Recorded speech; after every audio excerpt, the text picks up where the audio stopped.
पापों में राजकोट अयोध्या का है। दूसरा कांटा ये है कि हमारे बाबा आज का वध रावण ने रण क्षेत्र में कर दिया था और रावण मुझे अभी जीवित दिखाई पड़ रहा है। जब तक वो जीवित है तब तक राम राजा बन करके नहीं रहेगा। मेरे पूर्वज अंगरायण का भी वध कर दिया था रावण ने, ये भी तुम्हें पता है। और ये भी तुम्हें पता है कुंभकर्ण के पुत्र ने हमारे ही पूर्वज मानधाता का भी वध कर दिया था और मानधाता का वध करके और वो मथुरा का राजा बना हुआ है। हमारी अवध क्षेत्र से लगा हुआ मथुरा प्रांत भी है, मथुरा क्षेत्र भी आक्रांत है जो पूर्व में मेरा ही क्षेत्र रहा है। मथुरा यत्र सन्निहितो हरि, ये कांटे हमें सूल की बात चुभ रहे हैं माते। क्या ये कांटे तुम्हें की पीड़ा को आप सहन कर लो? कहा पुत्र राम, अपने राम को राम बनाना करके भी 14 वर्ष व्यतीत करूंगी, लेकिन अपने राम को राम बनाने के लिए जो भी कष्ट सहना पड़ेगा, जो भी अपमान सहना पड़ेगा, जो भी संसार की बातें सहनी पड़ेंगी, सब कुछ सहूंगी। युगों युगों तक मैं कोसी जाऊंगी, ये मैं जानती हूँ। लेकिन जो जानकार लोग होंगे वो शायद इस संबंध में अच्छी तरह समझते होंगे।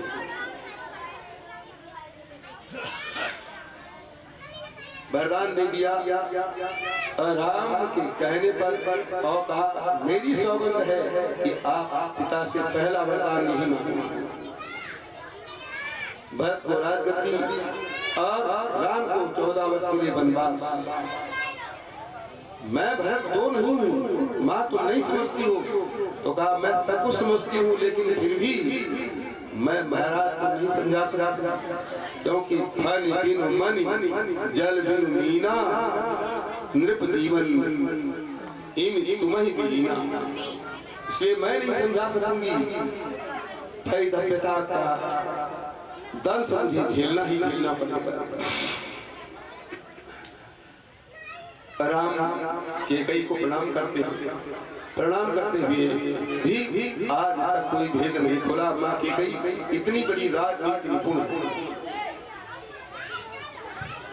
लागी लागी पग सबनी सिय भेटति अति अनुराग, हृदय असीत ही प्रेम बस रहियो भरी सुहाग। बेटी सुहाग से परिपूर्ण होगी, ये आशीर्वाद देती है माताएं। मिली सकल सासुन सिय जाई, कई अवसर करना वही छाई।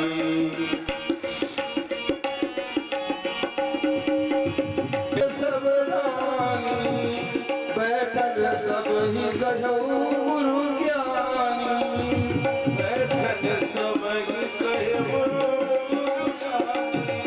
कहीं जगति माई कर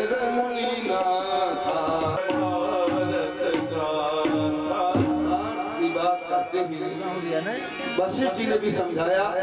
आज माताओं के सबके विरह में आज माताएं भी व्यथित हैं, दुखित हैं, शत्रुघ्न भी व्यथित हैं। इधर सबके वियोग में राम और लक्ष्मण को भी थोड़ी सी पीड़ा हुई और पिता की वेदना भी सता रही।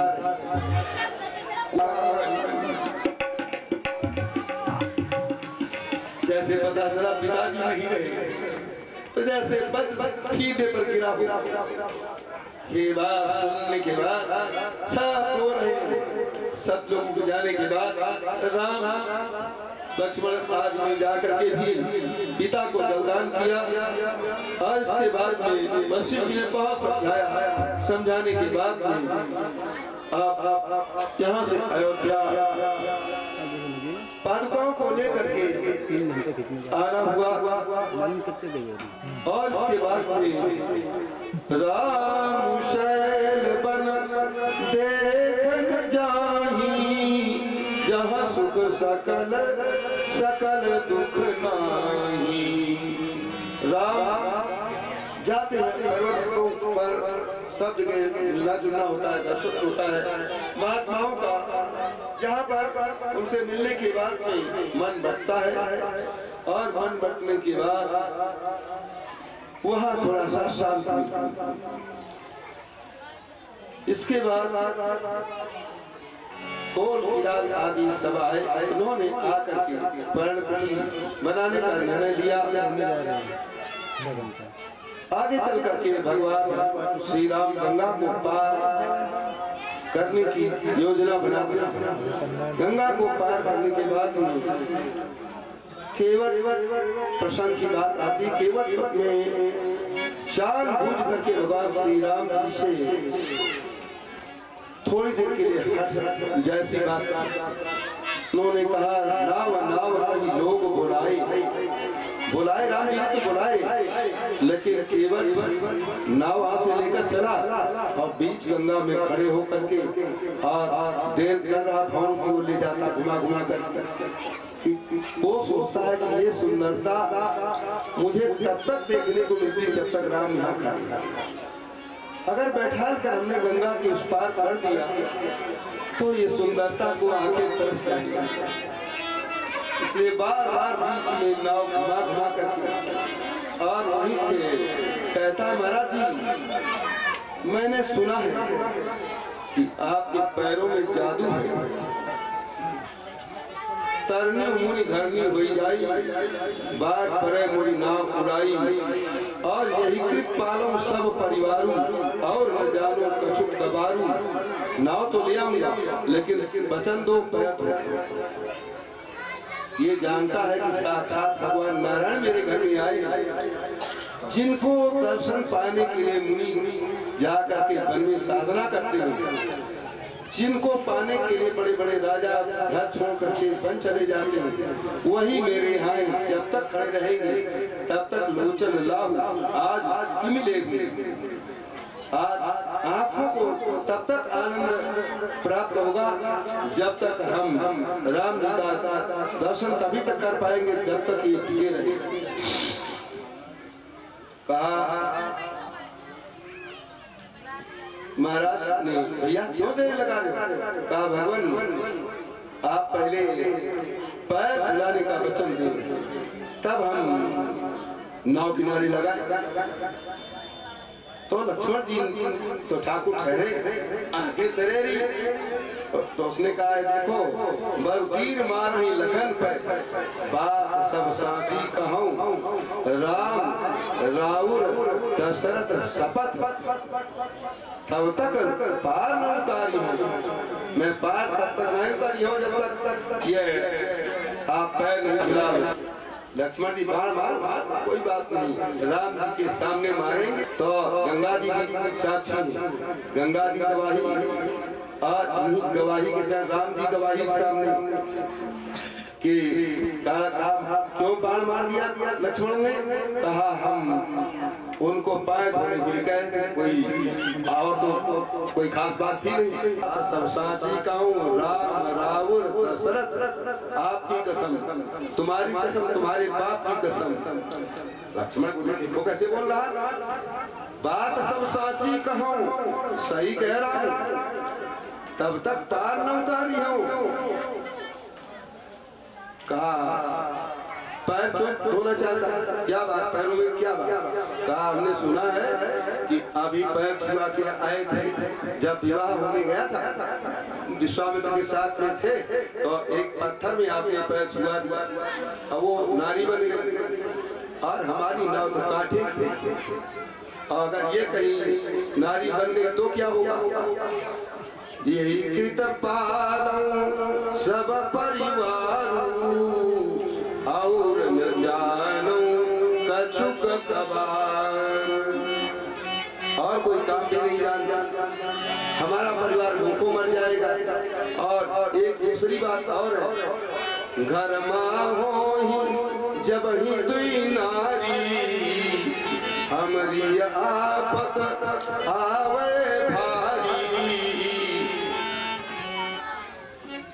और एक बात कहूँ, अगर आप नाराज न हो तो लक्ष्मण तो बाण तुरंत उठाते हैं।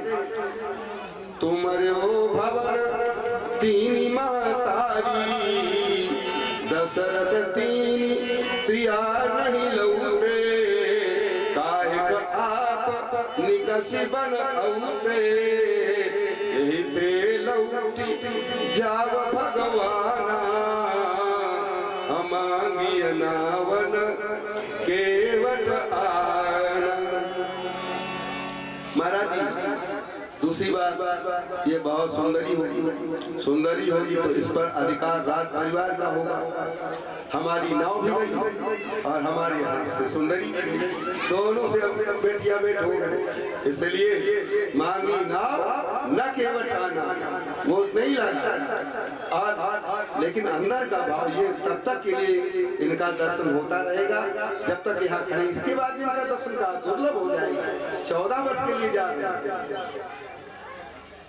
अंत में भगवान राम ने कहा भैया वही कर जही तव नाव न जाई, वही कर वही करो अवधि भाषा में सोई कर जही तव नाव न जाई। का तो पाए धुला राघो चरण धुलालो, राघो चरण धुलालो ये आन है हमारी।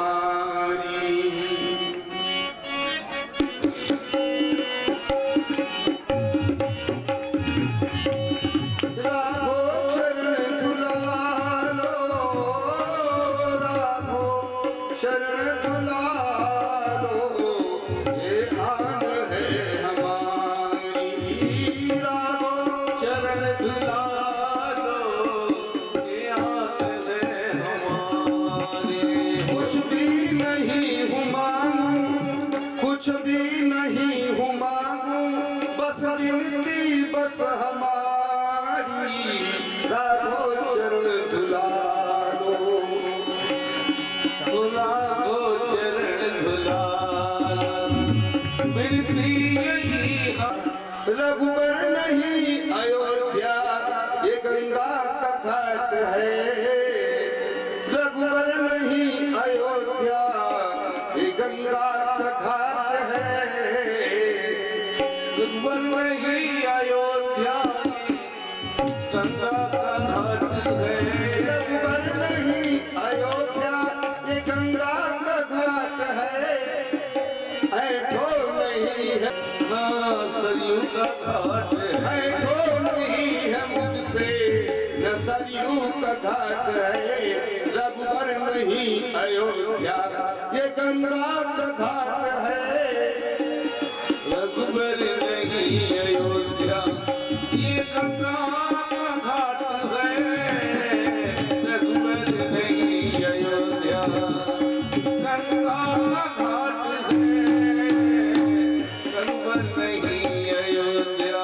लेकिन भगवान ने कहा भैया अरे धोने की ही बात है, धोने एक पैर धोया और धोने के बाद दूसरा पैर धोने लगा, एक दूसरा पैर फिर मिट्टी में तो दूसरा पैर धो लिया और धोने के बाद में पानी फेंकता नहीं, सब रखता है। बड़ा होशियार चरणोदक है ना, चरणोदक धोने के बाद सब रखा जाता है।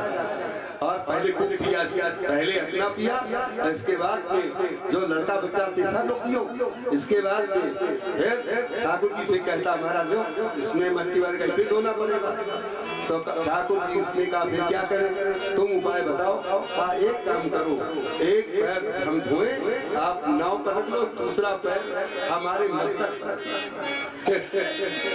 कितना बड़ा सौभाग्य, ये केवल 3 लोगों को मिला, एक तो राजा बलि को और दूसरा सौभाग्य ये काली को मिला और तीसरा सौभाग्य एक साथ और था जो वृंदावन में नंद बाबा का पांव पकड़ कर खाए ले रहा था, आदिगर सांप, उसका नाम था सुदर्शन।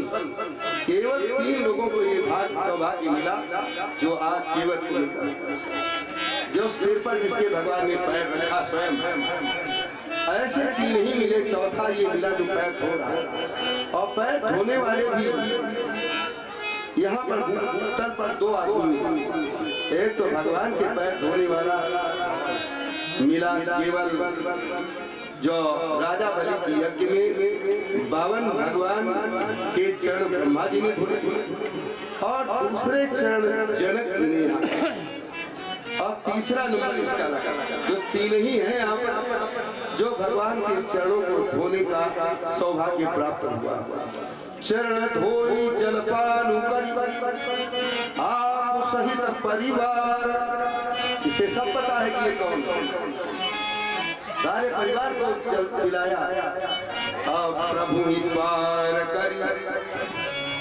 इसके बाद में भगवान को प्रभु को पार करता है, और पार करने के बाद में भगवान ठाकुर जी उसकी नाव में जब बैठे तो बड़ी हिलोरे लेकर चलता है, ऐसे ऐसे करके इधर उधर उधर इधर जिधर धारा होती है उधर क्यों ले जाता है, किनारे नहीं ले जाता, धारा धारा लेकर चलता।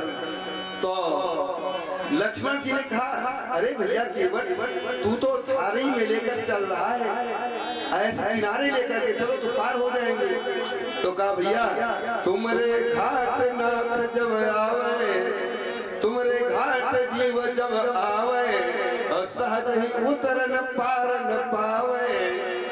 तुम भी तो ऐसे हिलोरे लिवाते हो, खूब संसार समुद्र में हिलोरे लेते लेते एक नहीं 84 लाख बार घुमाया है।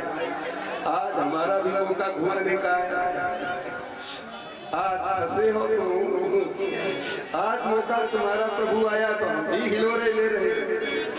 तुमरे घाट जीव जब चई है, सहज ही उतरन पारन पई है।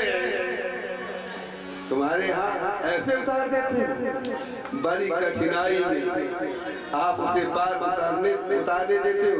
कोटि कोटि मुनि जतन कराही, अंतरा कहीं आवत नहीं सो गोचर मम लोचना। हमारी आंखों के सामने साक्षात प्रकट दिखाई दे रहा है, हम कैसे इसे जल्दी जाने। तो भैया उतार दो, देर हो रही है, देर हो रही। राम जी बड़ी करुण भाव में कहते हैं भैया देर हो रही, उतार दो।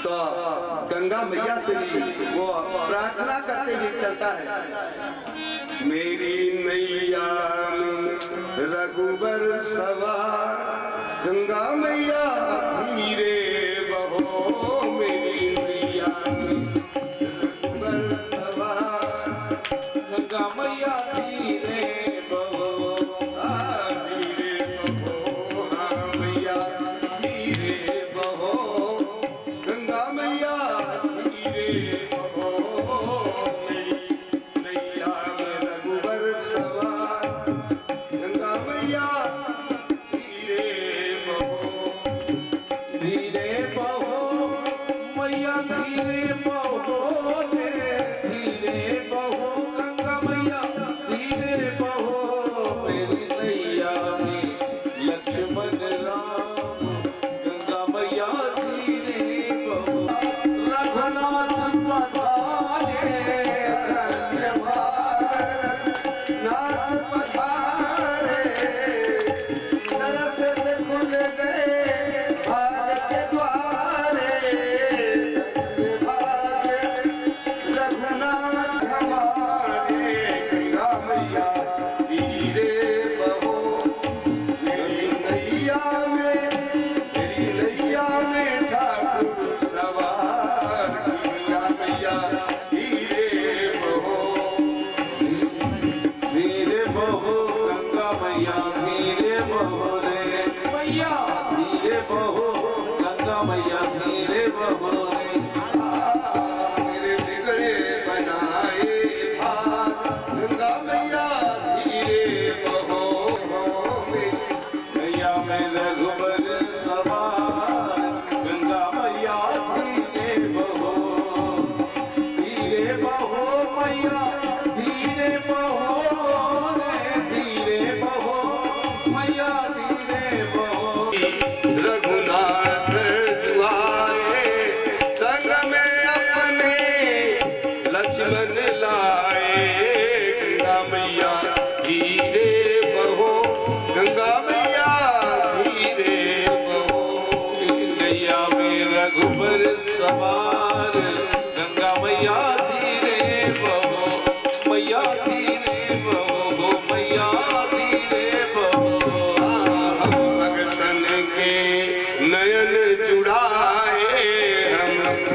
सबके ही नयन जुड़ाए, हम केवट के नयन जुड़ाए, कैसे भाग हमार गंगा मैया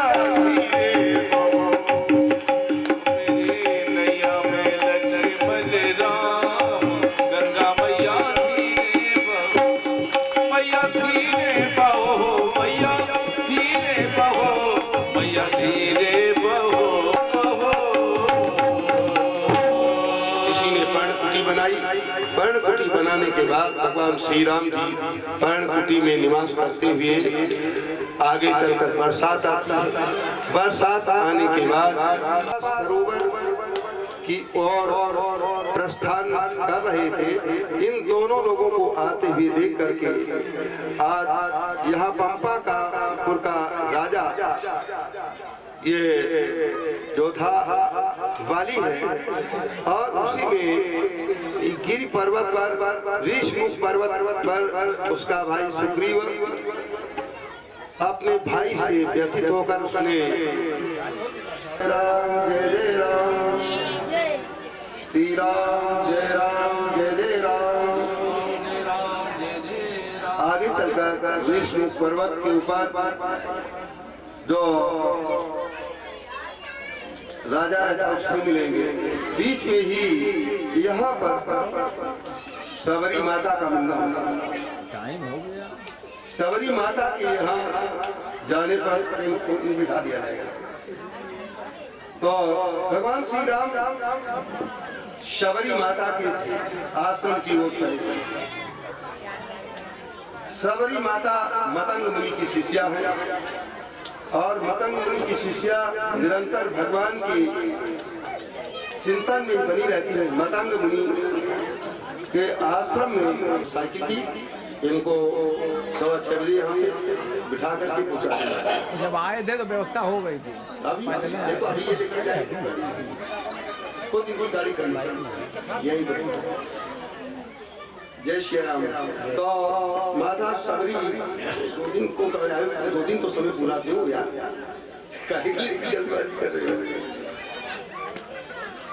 तो मतंग मुनि के आश्रम में ये रहने लगे। मतंग मुनि के आश्रम में रहने का कारण एक था, इनके विवाह की तैयारी हुई और बकरी बकरा सब रखे जाने के बाद में इन्होंने देखा तमाम ये सब बने भेड़ बकरी बकरा अच्छा श्रृंगार नहीं करती थी। क्या बात है? तो कहा बेटी तुम्हारी सगाई की तैयारी है, तुम्हें देखने वाले आ रहे हैं, लड़की देखने वाले आ रहे हैं, सगाई तुम्हारी होगी।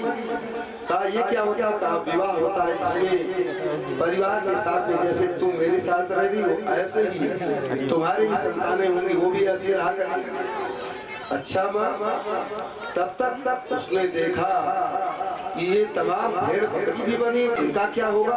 कहा ये शादी में जो बाराती आएंगे उनको खिलाया जाएगा। कहा अच्छा, जिसकी शादी में इतनी बड़ी हिंसा हो रही हो, ऐसी हत्या लाद करके विवाह करने से क्या फायदा? उसने कहा माँ छोड़ो छोड़ो छोड़ो, मैं विवाह नहीं करूंगी। और भागती हुई जंगल की ओर चली आई। मतंग मुनि के आश्रम के पास आई। कोई उसे आने अपने आश्रम में रहने नहीं देता था। ये अस्पृश्य है, इसको छू लेता को कोई सामान भी नहीं छूने देता था, आश्रम में भी नहीं देता था। वो कहीं न कहीं पेड़ के नीचे सो जाती थी। एक दिन मतंग मुनि के आश्रम में आई से बड़ी शांति मिली। जब शिष्य लोग अंधेरे में सो रहे होते थे तब वो सब आश्रम झाड़ करके लीप जाती थी, पोंछ जाती थी। लकड़ी का गट्ठा काट करके जंगल में पहले रख लेती थी, उसे भी वहाँ रख जाती थी कि इससे महात्मा लोग भोजन बनाएंगे, तापेंगे और अन्य कार्य करेंगे। ये सारा कार्य देख करके मतंग मुनि ने देखा जब समाधि खुली कि ये कौन करता है, जरा पता लगाओ। तो पता लगाया गया तो ये मिल गई। गट्ठा डाल करके ही पोंछ के तो चली गई थी जान पोंछ की, लेकिन लकड़ी का गट्ठा जब डालने आई तो चेलों ने पकड़ लिया। चलो तुमको गुरु जी ने बुलाया है। तो कांपती हुई गुरु जी के पास गई, डंडा आकार करके प्रणाम किया। गुरुदेव हमें क्षमा करें, हम हमारा कोई दुनिया में नहीं है, हम केवल आपकी शरण में इसलिए आई। कहा क्या नाम बेटी तुम्हारा है? तुम बिल्कुल भय मत करो, कोई तुम्हें भय नहीं है। तुम्हारा क्या नाम है? कहा मैं सबर जात का हूँ, इसलिए मुझे कोई अपने आश्रम में टिकने भी नहीं देता और पानी भी नहीं छूने देता है, सरोवर में भी मुझे छूने से मना करता है। एक दिन तो ये हाल हुआ कि सबरी ने सरोवर में जल पी लिया, छू लिया, तो उसे कुछ महात्माओं ने पीट दिया। जब पीट दिया तो पीट देने के बाद में उस सरोवर में कीड़े पड़ गए। महात्मा लोग न उसे नहा सकते न उसे पानी पी सकते, दुर्गंध आने लगी। महात्मा लोग मरने लगे प्यासों। तो आकाशवाणी ने कहा तुमने मेरी भक्ता सबरी का अपमान किया है, इसलिए जब तक तुम उससे क्षमा नहीं मांगोगे, जब तक वो जल का स्पर्श नहीं करेगी, तब तक ये जल शुद्ध नहीं होगा। चरणों में गिरकर क्षमा मांगी और क्षमा मांगने के बाद उसने जब जल का स्पर्श किया, जब उसे पता चला कि महात्मा लोग प्यासों मरे जा रहे, तो उसने तत्काल स्पर्श किया और सबके हाथ जोड़े कि महात्माओं मैं अस्पृश्य हूँ, लेकिन भगवान की अगर आज्ञा है तो मैं जल का स्पर्श करती हूँ, क्या आदेश है?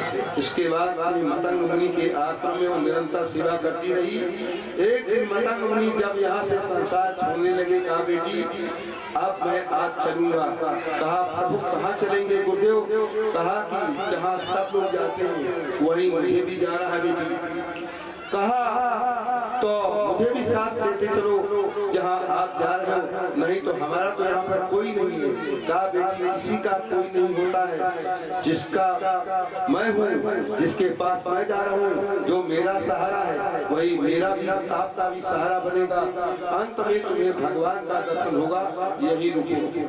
सबरी माता रोज गुवाहाटी की आश्रम बूढ़ी हो गई और वो रास्ता गुवाहाटी रोज फल लाती थी, प्रभु मेरी आएंगे। तो वो प्रार्थना भगवान से करती थी कि रघुनाथ जी कब आएंगे, तो कब दर्शन देंगे राम दीन हितकारी, कब दर्शन दोगे, कब दर्शन दोगे राम दीन हितकारी। रास्ता देख उम्र बीत गई सबरी की है सारी, कब दर्शन दोगे राम, कब दर्शन दोगे राम, कब दर्शन दोगे राम, कब दर्शन दोगे राम। रास्ता देखत बीत गई, रास्ता देखत बीत गई सबरी की उम्र है सारी, कब दर्शन दोगे, कब दर्शन दोगे, कब दर्शन दोगे राम दीन हितकारी। रास्ता देखत उम्र बीत गई सबरी की सारी, कब दर्शन दोगे राम। रास्ता देखत उम्र बीत गई सबरी की सारी, रास्ता देखत उम्र बीत गई सबरी की सारी, कब दर्शन दोगे राम, कब दर्शन दोगे राम। कोई कांटा न लग जाए, कोई कांटा न चुभ जाए, वो रोज ही रोज बुहारी, कब दर्शन दोगे राम दीन हितकारी। रास्ता देखत उम्र बीत गई सबरी की सारी, ओ रास्ता देखत उम्र बीत गई सबरी की सारी, कब दर्शन दोगे राम परम हितकारी। कोई कांटा न लग जाए, कांटा न लग जाए, बस बिछाने चुन चुन कर पुष्प बिछाए, मीठे पत्ता कर करके नित सजाए खाई, कब दर्शन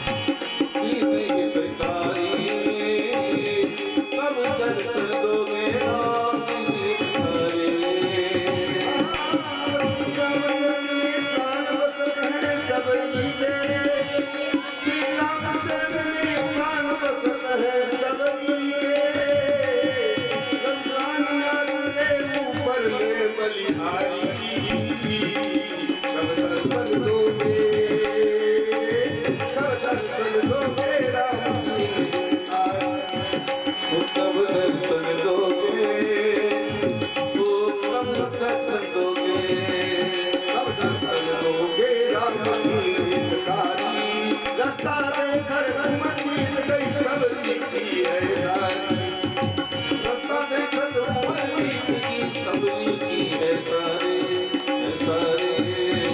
रास्ता देखकर उम्मत बीत गई सबरी की सारी।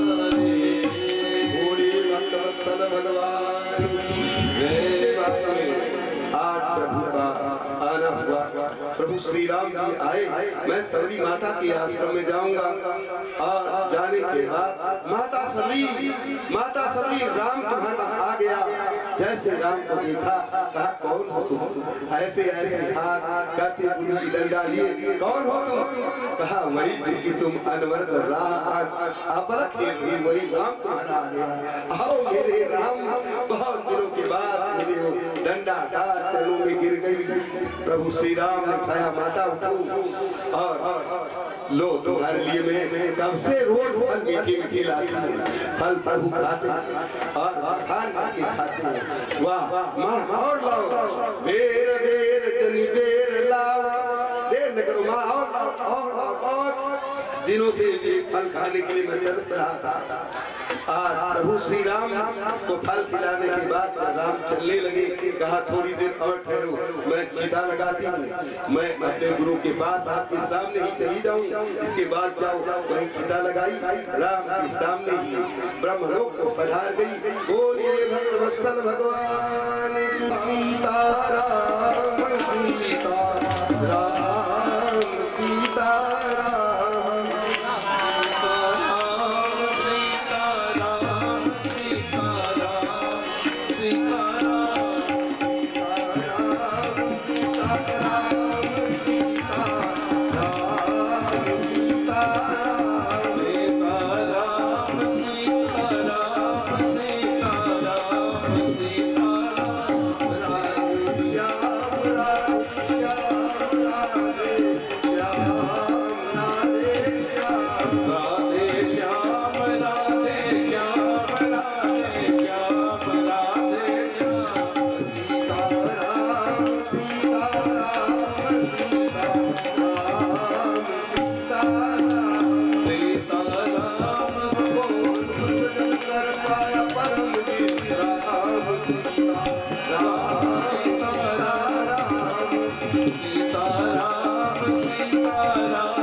ललित श्री आरती श्री रामायण देवी तीरथ ललित ललित श्री तावत ब्रह्मादिक मुनि नारद वाल्मीकि ललित ललित श्री तावत संतत शंभु भवानी अरुघट संभव मुनि ज्ञानी व्यासादि कवि वर्ग बताहि गानव सुरति गगन तेहि आरत श्री रामायण देवी ओ अलिमल हरण विषय रश्मि सुमन श्रृंगार मूर्ति जुपति दलन लोक भव मूल्य रवि सात्मात सब विधि तुलसी आरत श्री रामायण देवी तीरथ ललित ललित श्री आरत श्री रामायण देवी